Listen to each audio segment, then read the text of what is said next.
Well, if there is any advice I have for war films, this is my advice.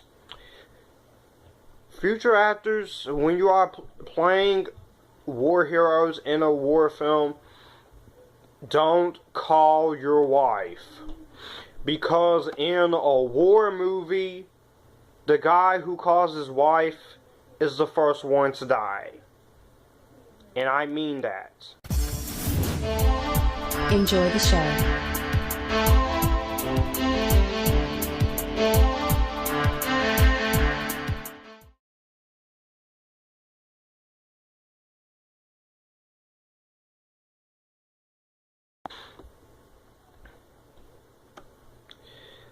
Dunkirk is a war movie written, co-produced, and directed by Christopher Nolan, and this is another Chris Nolan film. So, this movie tells the true story of the events that happened in May of 1940s. Germany advanced into France, trapping 400,000 men on the beaches of Dunkirk under air and ground. And with the air and ground cover from British and French forces, troops were slowly, methodically evacuated from the beach using every serviceable naval and civilian vessel that could be found. At the end of this heroic mission, 330,000 French, British, Belgian, and Dutch soldiers were safely evacuated, returning them home. And that's the basic story of Dunkirk. This movie was another film I was excited to see because it was Chris Nolan and because I am a sucker for war movies. I know some people don't like war movies, and that's fine. Some people say they're too brutal, it's too R-rated, but I love war films. War films, they get as realistic and intense as you want to because it's not afraid to show what war is really like. Even some of the action sci-fi movies I watch, they do have war action scenes, and they're not afraid to stray away from it.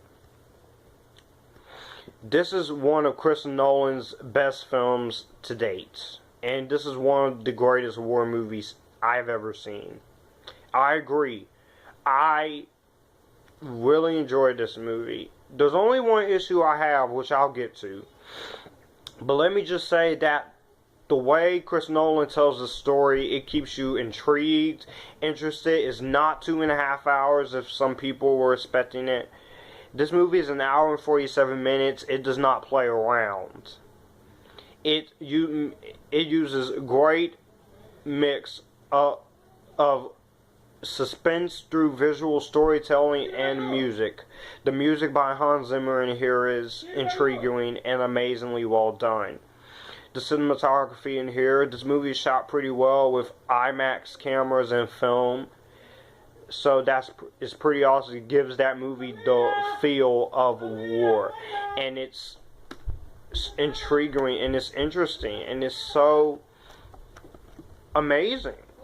And that's what I feel like this movie did. It was doing something new with the war stuff. And that's what I feel like this movie was doing. It was doing pretty entertaining for itself.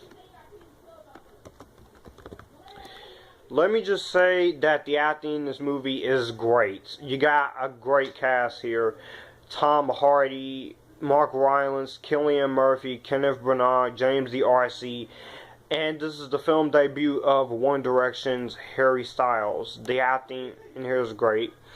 There's three things. You have the mold, the sea, and the air. There's three perspectives, and it's a non-linear narrative. I like that, and I like how Chris Nolan directs this movie. There's not a whole lot of dialogue, but the music and visuals is what helped the movie. I love, and Hans Zimmer does. I like what Hans Zimmer he did. He visit the set of the movie for inspiration and choose not to see the footage of the movie from the wild score. So I like that, and Hans Zimmer is a great composer, and I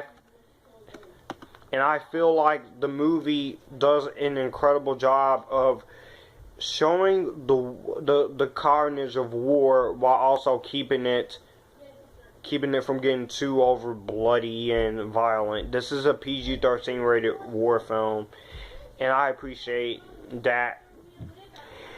The only issue I have with Dunkirk is that there's no girls, and some people, but I forgive that issue, because at least the movie is still entertaining as I thought it was. It's still pretty intriguing. The film still keeps you.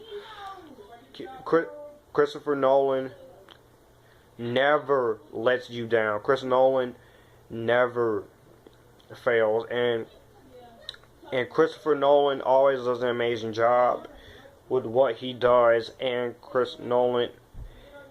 I respect Chris Nolan for doing this and for taking on a different movie like this. So at the end of the day, Dunkirk, I have to say I am totally entertained with this movie. Again, the only issue is that there's no girls, but I can forgive that issue because the movie's still entertaining. So, and I know some people will be disappointed that there's no girls, because they need something to look at besides men for 2 hours. But it's a war movie, so again, alright. So for that, I give Dunkirk my highest rating of.